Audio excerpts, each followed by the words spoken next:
जय हिंद दोस्तों, मेरे भाई यहाँ पर स्वागत है आप सभी का एक बहुत ही महत्वपूर्ण वीडियो में। और अभी हाल फिलहाल मैं आपको बता दूं कि एसएससी के अंदर में कुछ रिफॉर्म्स अभी होने वाले हैं और ये एक प्रेस रिलीज के माध्यम से जो है यहाँ पर रिलीज करके बताया गया है। असल में यहाँ पर ये कोई एसएससी का नोटिस नहीं है, कोई कैलेंडर नहीं है, कोई नोटिफिकेशन नहीं है, ये एक प्रेस रिलीज है। और राज्यसभा में जो रिटन स्टेटमेंट होता है उसी का बाद में प्रेस रिलीज किया जाता है। इसमें एसएससी और यूपीएससी को लेकर के काफी सारे चेंजेस है जो बताए गए हैं। तो मैं इस वीडियो में पूरी तरीके से एसएससी के हो रहे रिफॉर्म्स के ऊपर में चर्चा करूंगा और सारी बातें मैं आपको बताऊंगा। ये पूरा पूरा एक प्रेस रिलीज है, इसके अंदर में महत्वपूर्ण बातें हैं, लेकिन ऐसे अगर आप पढ़ोगे तो आपको चीजें समझ में नहीं आएंगी। तो मैं इसको पॉइंट वाइज तोड़ चुका हूं और मैं आपको एक एक करके सारी बातें पॉइंट वाइज बताऊंगा। सबसे पहले तो यहाँ पर जो आपके डीओपीटी मिनिस्टर जितेंद्र सिंह जी हैं यहाँ पर, तो उन्होंने जो है राज्यसभा में जो रिटन स्टेटमेंट दी थी उसी का ये प्रेस रिलीज है और उसी के बारे में ये बात हुई है। इसमें यहाँ पर सबसे पहले जो मुख्य बातें कही गई हैं वो ये कि इसमें रिक्रूटमेंट की जो साइकिल है वो 15 महीने और 18 महीने से हटा करके 6 से 8 महीने कर दिया गया है। जैसे पहले आप देखते थे कि एसएससी का रिजल्ट और पूरा प्रक्रिया होने में 1.5 साल लग जाता था, लेकिन अब ये 6 महीने के अंदर में ये कहा जा रहा है कि 6 से 8 महीने के अंदर में पूरी रिक्रूटमेंट साइकिल यानी नोटिफिकेशन हो गया, एग्जाम हो गया और ये सारी चीजें हो गई, सब 6 से 8 महीने में हम पूरा कर देंगे।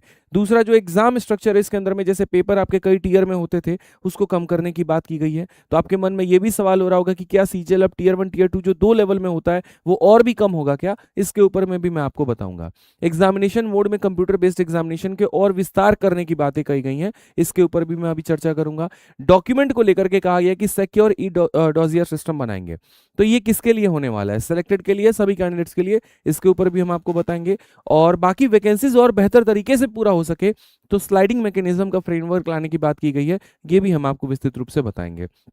साथ में ट्रांसपेरेंसी को मेंटेन करने के लिए आंसर की ऑब्जेक्शन के मार्क्स और रिजल्ट ऑनलाइन, इसके ऊपर में भी कुछ बातें कही गई है, वो भी हम बताएंगे। तो कुल मिलाकर के ये हमारे सामने 6 बिंदु हैं और इनके ऊपर में चर्चा किया गया और एक एक पॉइंट को मैं बहुत आराम से, बहुत प्यार से मैं आपको सारी बातें समझाऊंगा ताकि आपको कोई दिक्कत ना हो और कोई गलतफहमी में आप ना रहें।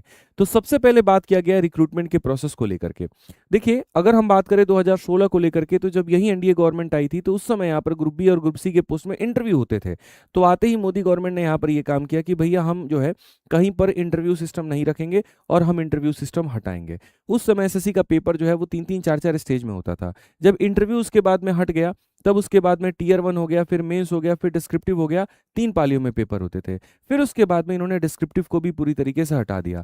तो यहाँ पर जो है इंटरव्यू भी हटे, डिस्क्रिप्टिव भी हटे, इंटरव्यू के बदले डिस्क्रिप्टिव आया, फिर डिस्क्रिप्टिव भी पूरी तरीके से हट गया। अब पेपर आपका 2 टीयर मैकेनिज्म पर हो गया अगर हम सीजल की बात करें। और बहुत ऐसी परीक्षाएं हैं जो सिंपल एक बार पेपर होता है, उसी पर फाइनल मेरिट बनता है और उसी पर आंसर आ जाता है। तो यहाँ पर जो राज्यसभा में कहा गया रिटर्न जो रिपोर्ट दिया गया उसमें उसमें साफ तौर पर यह कहा गया कि यार पहले की जो भर्ती प्रक्रिया होती थी ना वो 15 से 18 महीने लग जाता था। पहले तो नोटिफिकेशन को निकलने में, फिर उसके बाद में पेपर को होने में, फिर उसके बाद में रिजल्ट आने में, फिर डॉक्यूमेंट वेरिफिकेशन होने में। तो इसको बहुत स्मूथ किया गया है, बहुत फास्ट किया गया और ये भी मैं भी ये बात मानता हूँ। ठीक है, अब इसको इनकी तैयारी है कि हम 6 से 8 महीने के अंदर में पूरी तरीके से लेकर के आए। तो क्या सिर्फ पेपर के टीयर को कम करने से हो सकता है? ऐसा बिल्कुल भी नहीं है।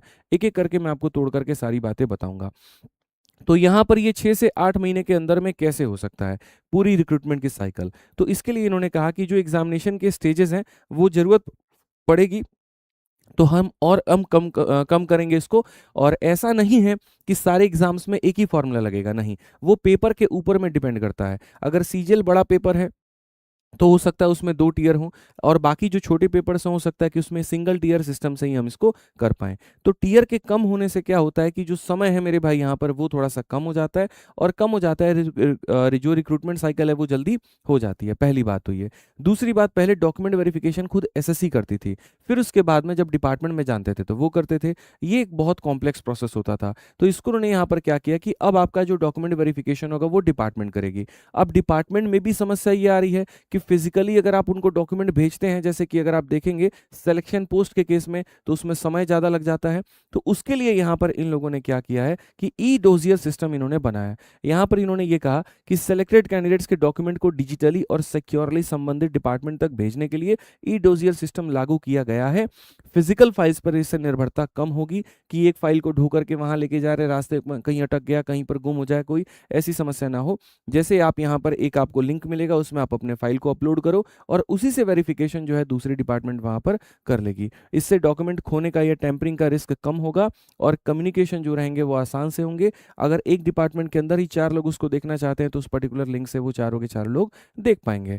इसके ऊपर में लेकिन जो स्कैम होता है, अब उस पर एसएससी कैसे कंट्रोल करेगी वो देखना होगा, क्योंकि डॉक्यूमेंट जो बना है वो तो फिजिकल वेरिफिकेशन के लिए बना है, एग्जैक्ट वाटरमार्क देखे जाते हैं, सारी चीज़ें देखी जाती हैं, लेकिन अगर अपलोडिंग सिस्टम वो लेकर के आएंगे तो हो सकता है इससे फर्जीवाड़ा थोड़ा सा बढ़ जाए। तो इसके ऊपर में भी हो सकता है कि एसएससी अपने वे ढूंढे कि भाई उसको वो कैसे मैनेज करेगी। अब उसके बाद में आ जाते हैं नेक्स्ट पॉइंट को लेकर के। तो जैसे आपका साइकिल कम हो गया, मतलब स्टेजेस कम हो गए, डॉक्यूमेंट वेरिफिकेशन का प्रोसेस है वो वहाँ पर थोड़ा और आसान हो गया, तो इससे जो रिक्रूटमेंट की साइकिल है 15 से 18 महीने की, वो 6 से 8 महीने में आ जाएगी। रिक्रूटमेंट जब तेजी तेजी में होता है तो इससे बच्चों को फायदा होता है। अगर एक बार पेपर कोई खराब चला गया तो कोई फर्क नहीं पड़ता, दूसरा वाला पेपर में ज़्यादा समय नहीं होता है, तो उसी तैयारी के आधार पर आप दूसरा पेपर देते हो और उसमें आपके सिलेक्शन की संभावना बढ़ जाती है। ठीक है, तो ये एक बहुत अच्छी कदम है और मैं इसको बहुत अच्छा मतलब सराहनीय मानता हूँ। अब उसके बाद में अगर हम बात करें यहाँ पर टीयर्स कम होने के बाद में, तो कंप्यूटर बेस्ड एग्जामिनेशन, इसमें तो इन्होंने अपने गुणगान किए हैं, लेकिन इसमें कोई नया बदलाव इन्होंने नहीं किया है। इसके अंदर में इन्होंने ये कहा कि परीक्षा को और बड़े स्तर पर कराने के लिए हम कंप्यूटर बेस्ड एग्जामिनेशन करा रहे हैं और ये बहुत अच्छी बात है। बेसिकली स्टेट एग्जाम जो होते हैं जैसे यूपीएसआई और कांस्टेबल, ये सब आज भी ऑफलाइन होता है, सीडीएस का पेपर आज भी ऑफलाइन होता है, लेकिन एसएससी और रेलवे के पेपर ऑनलाइन होते हैं। तो उस बात की इन्होंने चर्चा की है, खुद से अपनी पीठ थपथपाई है, लेकिन इसमें इन्होंने यहाँ पर थोड़ा और इनको करने की जरूरत है। वो ये है कि जैसे पेपर में सेंटर पर जो समस्याएं होती हैं उसकी यहाँ पर थोड़ा कंट्रोल लेकर आए, अजीबोगरीब सेंटर मिल जाते हैं उसके ऊपर में लेकर के आए, बहुत दूर पर सेंटर फेंके जाते हैं वो कंट्रोल में लेकर के आए, तो उसके ऊपर में इन्होंने कहीं पर कोई बात नहीं की है। साथ में इन्होंने ये कहा कि पेपर मैनुअल चेकिंग और ह्यूमन एरर की संभावना को कम हो चुका है, क्योंकि पेपर अब ऑनलाइन होता है तो सारे क्वेश्चन ऑनलाइन आते हैं तो वहां पर जो है वो समय जो लगता है वो कम हो जाएगा। लेकिन इसके अंदर भी दिक्कत है, पेपर लीक जैसी समस्या, ये भी एक बड़ी जो है प्रॉब्लम है, लेकिन उसका कहीं पर कोई भी जिक्र जो है वो यहाँ पर नहीं किया गया। फिर उसके बाद में इन्होंने एक अच्छे कदम की बात की है कि एसएससी में काफ़ी समय से जो बच्चे हैं, प्रोटेस्ट भी जब उन्होंने किया और भी हर जगह पर जब आवाज़ उठाई, ट्विटर पर कैंपेन भी किए, तो हमेशा उन्होंने वेटिंग लिस्ट की मांग की। उसी वेटिंग लिस्ट का नाम बदल करके स्लाइडिंग मैकेनिज्म फ्रेमवर्क डाल दिया गया। इसमें यहाँ पर क्या है, स्लाइडिंग मैकेनिज्म का मतलब ये है कि जैसे मानो मैं एक पर्सन हूँ, मैंने एक पर्टिकुलर पोस्ट चूज किया था, ठीक है, और उसके बाद में मेरे नंबर और अच्छे बने, ऊपर के किसी व्यक्ति ने क्या किया, जैसे मानो मैं 4200 के ग्रेड पर हूँ और किसी ने 4600 का ग्रेड पे लिया था, लेकिन उसने उस नौकरी को छोड़ दिया, उसने वहां पर ज्वाइनिंग नहीं की, तो मैं स्लाइड होकर के उसके पोस्ट पे चला जाऊं और मेरे पोस्ट पर जो नीचे का बंदा है जो सेलेक्ट नहीं हुआ था वो वहां पर मेरे पोस्ट पर आ जाए। इसलिए इस बार देखा होगा आपने कि जब एसएससी ने सेकंड लिस्ट जारी की थी तो उसमें कई ऐसे लोग थे जो सेलेक्ट हो गए जिनकी दूर दूर तक कोई संभावना नहीं थी। तो ये एक अच्छी कदम है। इससे क्या होता है कि जो वैकेंसी बार बार बच जाती है, जो अगले साल जारी होती है, वो उसी साल के उसी साल वो फुल हो जाएगी। तो ये बहुत अच्छा इसमें इन्होंने काम किया है और इसके अंदर भी अभी थोड़े थोड़े जो लूपहोल्स हैं उसको ये करेक्ट कर रहे हैं, इसकी भी चर्चा इन्होंने इसके अंदर में की है। लास्ट पॉइंट इन्होंने कहा आंसर की और रिजल्ट में और ज़्यादा हम ट्रांसपेरेंसी लेकर आएंगे, लेकिन इन्होंने अपनी बातें जो कर रहे हैं उसका जिक्र किया है, चेंजेस इसके अंदर में इन्होंने कुछ भी नहीं किए हैं। जैसे इन्होंने कहा कि टेंटेटिव आंसर की जारी की जाती है, वो की जाती है, लेकिन उस पर बवाल कितना होता है, क्वेश्चंस कितने गलत होते हैं, इसके ऊपर में कहीं पर कोई चर्चा नहीं हुई है। इन्होंने कहा हम कैंडिडेट को ऑब्जेक्शन करने का मौका देते हैं और यहाँ जो चैलेंज फीस है उसको हमने कम की है, मतलब पहले 100 रुपये लेते थे, 50 रुपये लेते हैं, लेकिन इसके ऊपर में जो असल काम होना चाहिए वो ये होना चाहिए कि पहले तो गलत सवाल ना पूछे जाएं, क्योंकि एक बार गलत सवाल पूछा जाता है फिर वो मामला कोर्ट में जाता है, फिर कोर्ट उसके ऊपर में कार्रवाई करती है, फिर वो भर्ती प्रक्रिया बड़ी लंबित होती है। तो गलत सवाल तो पहली बात तो हो ही नहीं, और दूसरी बात यहाँ पर जो चैलेंज करने की फीस है उसको जीरो कर दिया जाए। आपकी गलती पर बच्चा पैसा क्यों दे, तो ये नहीं होना चाहिए। तो इन्होंने अपनी जो बातें हैं वो इसके अंदर में की है, लेकिन कहीं पर कोई जो है नए बदलाव की बात नहीं की है। ठीक है, एक पॉइंट यहाँ पर इन्होंने और थोड़ा सा बेहतर किया, वो ये है सेल्फ अटेस्टेशन पर प्रोविजनल अपॉइंटमेंट। पहले क्या होता था कि डॉक्यूमेंट आपके अटेस्ट नहीं होते थे तो आपकी अपॉइंटमेंट रोक दी जाती थी। अब इन्होंने यहाँ पर ये कहा कि सेल्फ अटेस्टेड डॉक्यूमेंट के आधार पर प्रोविजनल अपॉइंटमेंट लेटर जारी किया जा सकता है, यानी कैरेक्टर वेरिफिकेशन और कास्ट सर्टिफिकेट वेरिफिकेशन के लिए 6 महीने की टाइम लिमिट बनाई गई है। इसको आप अगर सेल्फ अटेस्ट करके दे देते हैं तो आपको नौकरी आपकी मिल जाएगी और 6 महीने के भीतर में फिर आप अपने डॉक्यूमेंट इसके सबमिट कर पाएंगे। प्रेस रिलीज से क्या नहीं बदला, एसएससी के सिलेबस में कहीं पर कोई बदलाव नहीं है, सब्जेक्ट के अंदर में कहीं पर कोई बदलाव नहीं है, एज लिमिट एजुकेशनल क्वालिफिकेशन इसके अंदर में कहीं पर कोई बदलाव नहीं है, रिजर्वेशन पॉलिसी में कहीं कोई बदलाव नहीं है, नॉर्मलाइजेशन का जो फॉर्मूला है जिसके ऊपर इतना तांडव हो रहा है उसके ऊपर में कोई बदलाव नहीं है। तो इससे कोई वैकेंसी में अप और डाउन नहीं हुआ, नॉर्मल यहाँ पर रहा है। ठीक है, और बाकी जो चीज़ें यहाँ पर हुई हैं वो इन्होंने बताया है। तो अब देखते हैं कि यहाँ पर जो टीयर है मेरे भाई वो कितना कम हो रहा है, कितना ज़्यादा हो रहा है। हालांकि टीयर्स को कम करने की बात की गई है, तो क्या सीजीएल में मेंस होगा कि नहीं होगा, या सिर्फ प्री प्री के आधार पर जो रिजल्ट है वो बनेगा, तो ये अब आने वाले समय में ही पता चल पाएगा। तो एसएससी की तो मेरे भाई यहाँ पर ये जानकारी रही। अब एसएससी में अगर आप गारंटेड सिलेक्शन चाहते हो, तो वैसे में आपका सारा सब्जेक्ट का स्ट्रांग होना बहुत ज़रूरी है, और वैसे में एक बेस्ट टीम का होना बहुत ज़रूरी है। और विद्याग्राम पर मेरे भाई सारे के सारे टीचर्स आपके लिए सबसे बेस्ट पढ़ाते हैं, जो कंटेंट है वो सबसे शानदार है। और सबसे मज़े की बात यह है कि अभी 3 मिलियन मेरे भाई सेलिब्रेशन 3 मिलियन विद्याग्राम के पूरे हुए हैं, और इस 3 मिलियन पर विद्याग्राम के सभी कोर्सेज पर लगभग 50% का डिस्काउंट है। ठीक है, अगर हम बात करते हैं यहाँ जितने भी हमारे लाइव बैचेज हैं, जैसे मेरा चैंपियंस का मैथ्स का 3.0 बैच 899 का है, वो आज आपको 449 में मिल जाएगा। Reasoning special 449, English special 449, science special जो 400 का था पुष्पेंद्र सर का, वो 200 में। तो करते करते यहाँ पर स्टैटिक का और यहाँ कंप्यूटर का जो बैच है 99 के जगह पर 49 में। ठीक है, आरती मैम का मेरे भाई साइंस स्पेशल 199 में, और ऐसे ही जीएस स्पेशल 449 में। तो जितने भी लाइव बैचेज हैं उन सब पे 50% डिस्काउंट के बाद में ये उनकी प्राइस। जितने वीओडी बैच हैं, जैसे मैथ्स के वीओडी बैच की सबसे ज़्यादा डिमांड होती है बच्चों में, तो भैया अब तुम्हारे पास मौका है।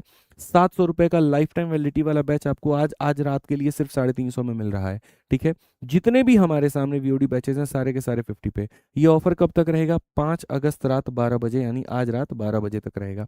इसके अलावा अगर हम बात करें जो हमारे कॉम्बो बैचेज हैं, जैसे मैंने कहा सिलेक्शन के लिए सबसे बेस्ट टीम आपको चाहिए, और वो यहाँ पर आपको एसएससी का अगर आपको तैयारी करना है तो प्रहार 2.2 बैच पूरी की पूरी math special, reasoning special, GS special, English special, computer, static GK सब मिला करके जो बैच की फीस होती है वो 1500 होती है।